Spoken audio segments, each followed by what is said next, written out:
Tree word की बात करूं तो ये वर्ड बना है ग्रीक लैंग्वेज के 3 छोटे छोटे वर्ड से मिलकर, ट्री, गॉन और मेट्रोन। ट्री का मतलब होता है थ्री, गॉन का मतलब होता है साइड्स और मेट्रोन का मतलब होता है मेजर करना, मतलब नापना, मतलब 3 साइड्स को हम नापेंगे। 1 मिनट, 3 साइड्स किसमें होती हैं? 3 साइड्स तो एक ट्राइंगल में होती हैं। और हमने ये भी देखा पिछली दोनों सिचुएशन के अंदर, जहां मैं कुतुब मीनार घूमने गया था, बालकनी पे खड़ा था, कि वहां पर एक ट्राइंगल बन रहा था। कौन सा ट्राइंगल बन रहा था जी? राइट एंगल ट्राइंगल बन रहा था। तो आओ पहले एक काम करते हैं, राइट एंगल ट्राइंगल बना लेते हैं, फिर आगे की बातें आपको मैं बताऊंगा। तो मैं यहाँ पर आपके लिए एक राइट एंगल ट्राइंगल ड्रॉ कर लेता हूं। ये मैंने यहाँ पर बना दिया बड़ा सा राइट एंगल ट्राइंगल, बहुत बढ़िया।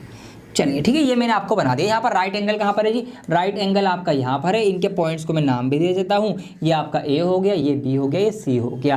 तो सारी ही ट्रिग्नोमेट्री जो आपकी घूमती है वो एक राइट एंगल ट्राइंगल के चारों तरफ घूमती है, इसके आसपास आपके घूमेगी। अब अगर मैं यहाँ पर खड़ा हुआ हूँ और मैं इसको कुतुब मीनार मानूँ, तो यहाँ पर से मैं इधर देख रहा हूँ ना, तो यहाँ पर एक एंगल बन रहा है। अच्छा एक बात और है, एक ट्राइंगल में 3 साइड्स होती हैं और 3 एंगल भी होते हैं, और यही ट्रिग्नोमेट्री। ट्रिग्नोमेट्री क्या है? ट्रिग्नोमेट्री आपकी रिलेशनशिप पढ़ने में हेल्प करती है। किस किस का? साइड्स का, एक ट्राइंगल की उसके एंगल से, कि एंगल और साइड्स के बीच में क्या क्या रिश्ते हैं, क्या क्या रिलेशन है, किस तरह से वो आपस में कनेक्टेड हैं। क्या हम एंगल से साइड पता कर सकते हैं? क्या हम साइड से एंगल बता सकते हैं? तो ये सब चीजें हम पढ़ते हैं ट्रिग्नोमेट्री के अंदर। ठीक है, आइए अब देखिए यहाँ पर क्या क्या चीजें होंगी वो आप जान लीजिए। ट्राइंगल में जहां पर हमारा एंगल बन रहा होगा, या फिर जहां पर हम खड़े हुए होंगे, जहां पर आपका एंगल होगा, एंगल के बिल्कुल सामने चले जाओ। बिल्कुल सामने वाली जो आपकी साइड है ना, इस साइड का नाम है साइड एड, इसका नाम है side opposite to angle A. इसको हम क्या बोलेंगे? इसको हम बोलेंगे साइड ऑपोजिट। अपोजिट मतलब आपको पता ही है भाई, सामने वाली साइड।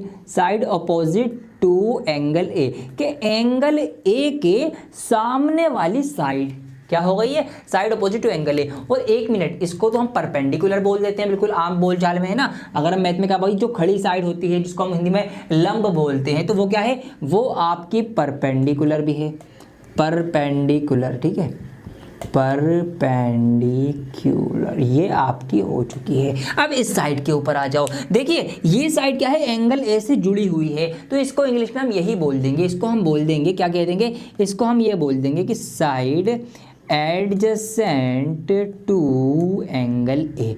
एडजेसेंट वर्ड जो है ये, इसका मतलब होता है के पास वाला, के साथ वाला, निकटतम, जो पास में ही है। मतलब एंगल ए से पास वाली साइड। और सीधी सी बात है भाई, एंगल ए के पास में यही तो है, मतलब एंगल ए से जुड़ी हुई साइड। अब इसको हम क्या नाम दें? ये सबसे लंबी भुजा है, सबसे लंबी साइड है। और एक ट्राइंगल की सबसे लंबी साइड को हम क्या बोलते हैं? आपको बहुत अच्छे से पता होगा, आपने ट्राइंगल चैप्टर पढ़ा होगा अगर, तो इसको हम बोलते हैं हाइपोटेनियस। क्या बोलते हैं? हाइपोटेनियस। ये आपका हो जाएगा। तो ये हमारे पास इसके नाम आ चुके हैं। अब एक बात आप ये ध्यान रखना मेरे प्यारे बच्चों, कि अगर आप ए पे खड़े हैं, एंगल ए है, तो उसके सामने वाली साइड ये हो गई। लेकिन मान लीजिए एंगल चेंज हो जाएगा तो साइड्स बदल जाएंगी। कैसे बदल जाएंगी? देखिए बताता हूं। अगर एंगल हमारा ये सी हो जाएगा, मान लीजिए मैं कुतुब मीनार की छत पे पहुंच गया, अब मैं वहां से देख रहा हूं, तो ये अगर मेरा एंगल बन गया ना, तो उसके हिसाब से फिर एंगल के सामने वाली साइड होगी ये ए बी, तो फिर ये परपेंडिकुलर माना जाएगा ए बी। मतलब फिर ये ट्राइंगल घूम के कुछ इस प्रकार हो जाएगा। अगर मैं इसको ऐसे बना दूं तो ये आपका ऐसे कुछ हो जाएगा। अगर इस ट्राइंगल को मैं, ये ट्राइंगल है, अगर मैं इसको रोटेट कर दूं तो ये इस तरीके से बन जाएगा। अब यहाँ पर मैं खड़ा हूँ सी पर, तो सी के सामने क्या है? ए बी, तो फिर ये मेरा परपेंडिकुलर होगा, ये मेरा बेस होगा, और हाइपोटेनस तो हाइपोटेनस ही रहेगा। तो ये आपको ध्यान रखना है कि एंगल बदलेगा तो साइड्स भी हमारी चेंज हो जाएंगी। एंगल के रेस्पेक्ट में साइड, जो साइड्स हैं वो हमें देखनी पड़ेंगी ट्रिग्नोमेट्री के अंदर। ठीक है, ये चीज़ें हो गई। अब आइए, अब एक बहुत मजेदार बात आपको बताता हूँ दोस्तों। अब मैं आपको देने जा रहा हूँ एक मंत्र, बाबा भैरव जी से मैं लेकर आया हूँ खास आपके लिए, किसी और को मत बताना। बहुत ही खास मंत्र है, ट्रिग्नोमेट्री का मूल मंत्र इसको कहा जाता है। बड़े ध्यान से सुनो, इसका नाम है पंडित बद्री प्रसाद हर हर बोल सोना चांदी तोल। जी हाँ, क्या बताया मैंने आपको ये बताया कि पंडित बद्री प्रसाद हर हर बोल सोना चांदी तोल। ये ध्यान रख लो, इसको आप याद कर लो, बस पूरी ट्रिग्नोमेट्री का मूल मंत्र है ये। आइए इसको मैं लिख भी देता हूँ शॉर्ट ट्रिक के साथ। देखिए कैसे इसको लिखा जाएगा। इसको आप इस तरीके से लिखेंगे कि पंडित बद्री प्रसाद हर हर बोल और सोना चांदी तोल। ये आपको ध्यान रखना है बस। क्या बता रहा हूं, दोबारा रिपीट कर रहा हूं मैं, कि पंडित बद्री प्रसाद हर हर बोल सोना चांदी तोल। आपको ये ध्यान रखना है, ये आपका पूरी ट्रिग्नोमेट्री चैप्टर में आपको हेल्प करने वाला है। अब ये क्या भला है ये मैं आपको बता देता हूं। देखिए यहां पर हमने ट्राइंगल को समझ लिया, हमें ये भी पता भाई परपेंडिकुलर को हम शॉर्ट में P लिख देते हैं, बेस जो है आधार इसको हम B से डिनोट कर देते हैं, और हाइपोटेनस जो है इसको हम H से डिनोट करते हैं। तो ये जो P, B और H आपको यहाँ पर नजर आ रहा है, ये यही तीनों चीजें हैं। अब ये क्या क्या है देखिए, यहाँ पर क्या होगा, एक बार आपको एक एंगल दिया जाएगा, एक साइड दी जाएगी, तो इससे आप दूसरी साइड भी निकाल सकते हैं इस फॉर्मूले की हेल्प से। आप कैसे निकालेंगे देखिए, यहाँ पर ये SC, ये जो सोना चांदी तोल रहे हैं हम, ये क्या है, इसका मतलब है दोस्तों साइन, कोस और टेन। क्या है ये, साइन, कॉस और टेन। ये तीन आपको ध्यान रखने हैं। बाकी के जो तीन हैं, कॉट, सेक, कॉसेक, वो इसी के उल्टे होते हैं। ये जो वर्ड साइन है, ये जो है सबसे पहले यूज किया था आर्यभट्ट जी ने, हमारे इंडियन मैथमेटिक्स जो थे। और ट्रिग्नोमेट्री का जो इस्तेमाल सबसे पहले हमें देखने को मिला है वो इजिप्ट और बेबीलोन में मिला है। लेकिन ये साइन, कोस जो है ये कहाँ से आए, ये आर्यभट्ट ने साइन का इस्तेमाल करा, उसके बाद फिर कोस, इस तरह से ये धीरे धीरे बने हैं। बाकी कभी वीडियो बनाऊंगा तो अलग से डिटेल में इसकी हिस्ट्री में लेकर जाऊंगा आपको, ये भी तो हम यहाँ पर ध्यान रखेंगे। देखिए अब क्या है यहाँ पर, तो ये जो पहली, अब यहाँ पर एक चीज और, अब मैं बात करूंगा आपसे ट्रिग्नोमेट्रिक रेशो की। तो यहाँ पर कुछ रेशो बनती है। रेशो क्या होती है, मतलब बटे की शक्ल में आप रेशो को लिख सकते हैं ना। अब यहाँ पर क्या है, ये एक रेशो है P/H। अगर मैं सिर्फ इतने पार्ट को देखूं, देखिए इस वाले पार्ट को देखिए, इसको भूल जाइए, ये क्या है P/H। तो ये जो P/H बन गया, ये क्या हुआ, P/H। इसका क्या मतलब है, इसका मतलब ये है कि परपेंडिकुलर रखो ऊपर और हाइपोटेनस रखो नीचे, और यहां से इसको हम नाम देंगे साइन थीटा का।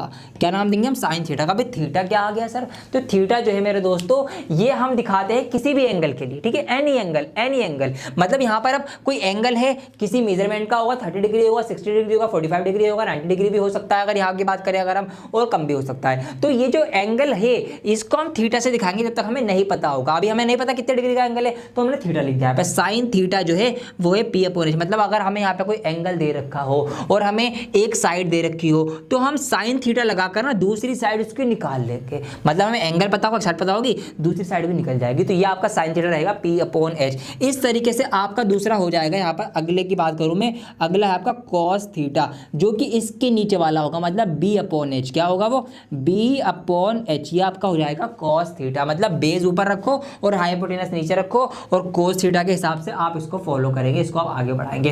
क्वेश्चंस में भी आपको कराऊंगा, पूरा चैप्टर दे रहा हूं मैं तो आपको, तो क्वेश्चन भी करेंगे भी वहां पे आपको और बड़े समझ में आएगा। अभी मैं समझ लो क्या क्या चीजें हैं। ये है आपका टेन थीटा। तो टेन थीटा की अगर हम बात करें तो वो क्या हो जाएगा, टेन थीटा हो जाएगा आपका P/B। तो ये आपका हो जाएगा P/B, मतलब परपेंडिकुलर ऊपर, बेस नीचे। तो इस तरीके से आपके तीन हो गए। बाकी के जो तीन है वो इसके उल्टे हैं, मतलब साइन कोस टेन हो गए। अगर मैं टेन का उल्टा कर दूं तो आपका बन जाता है कॉट थीटा। क्या बन जाता है, कॉट थीटा।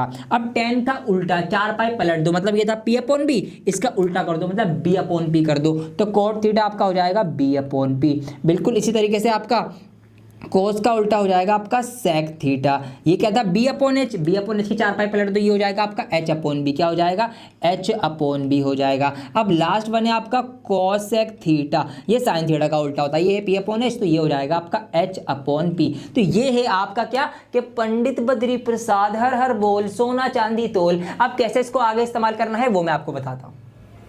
तो जितना कॉन्सेप्ट मैंने आपको अभी तक सिखा दिया है, उसके हिसाब से, उसकी मदद से, उसकी हेल्प लेकर हम 8.1 एक्सरसाइज स्टार्ट कर सकते हैं। जैसे जैसे नई नई बातें आती रहेंगी उनको हम साथ साथ सीखते रहेंगे, तो वीडियो को आप कंटिन्यू बनाए रखना, ठीक है। आइए शुरू करते हैं एक्सरसाइज 8.1। क्वेश्चन नंबर 1 यहाँ पर मैंने आपके लिए ले लिया है। सवाल क्या है देखिए, पढ़ेंगे। इन ट्राइंगल ABC के अंदर, अब ट्राइंगल ABC की बात हुई है जहां पर राइट एंगल एट बी पर 90 डिग्री। तो पहले ऐसा एक ट्राइंगल बना लेते हैं। तो सबसे पहला काम जो हमसे कहा गया वो हमने किया, हमने एक राइट एंगल ट्राइंगल बना लिया। बी पर राइट ट्राइंगल है, यहाँ पर आपका ए हो जाएगा, यहाँ पर आपका सी हो जाएगा। इतना काम हमने किया। आगे हमसे कहा गया कि ए बी जो है वो इक्वल है 24 सेंटीमीटर। तो ए बी जो है ये 24 सेंटीमीटर के बराबर है, और बी सी जो है ये आपकी 7 सेंटीमीटर के बराबर है। यही हमसे कहा गया। हमें करना क्या है, डिटरमाइन, ये तय करो। क्या तय करोगे भाई, साइन ए और कोस ए, ठीक है, यहाँ पे कोमा भी लगा हुआ है। साइन ए और कोस ए हमें बताना है। अब कैसे बताएंगे, देखिए क्या होता है साइन थीटा, क्या होता है साइन थीटा थीटा आपका होता है P/H। ध्यान कर लेना, ये पंडित बद्री प्रसाद बहुत काम आने वाला है आपके।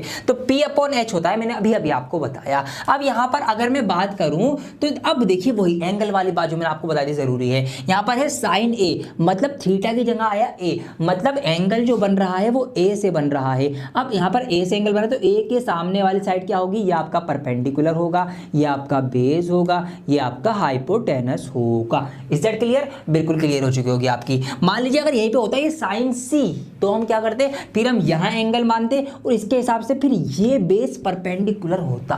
तो ये एंगल का आपको बहुत ध्यान रखना है कि कहीं पर साइन A दे दिया, अगला कोस C दे दे, तो आपने A से शुरुआत करी, आपने A को ध्यान में रख के इसका भी A वाला कर दिया, सवाल गलत हो जाएगा। ऐसा मत करना, एंगल पे एक बार नजर मार लेना, थोड़ा सा रुक जाना। अब देखिए यहाँ पर सब कुछ क्लियर। P/H हमें करना है। P क्या है? P है आपका परपेंडिकुलर जो कि आपका 7 सेंटीमीटर, ये लो जी 7 लिख दिया। H क्या है? अरे H तो पता ही नहीं है हमें, आगे बढ़े जा रहे हैं, हमें पता ही नहीं है H। आप कैसे निकालेंगे H? तो H निकालने का तरीका ये है, हमें दो साइड्स पता है, तीसरी निकालनी है तो बहुत आसान है, पाइथागोरस थ्योरम लगा दो। आइए फटाफट लगाते हैं, आप पूरा लिख कर लगाना, ठीक है। In triangle ABC by Pythagoras theorem, then वो थ्योरम लिखोगे फिर आप लगाओगे। मैं डायरेक्ट कर रहा हूँ आपको समझाने के लिए। देखिए क्या कहती है थ्योरम, ये कहती है कि भाई किसी भी राइट एंगल ट्राइंगल में AB का स्क्वायर प्लस BC का स्क्वायर, उसकी दो छोटी साइडों के स्क्वायर का सम जो है सबसे बड़ी साइड के स्क्वायर के बराबर होता है। यह कहती है AB का स्क्वायर, AB क्या है 24 है, तो यहाँ पे 24 का स्क्वायर होगा। BC क्या है 7 है, 7 का स्क्वायर होगा। AC हमें निकालना है, 24 का स्क्वायर होता है आपका 576, 7 का स्क्वायर होता है आपका 49,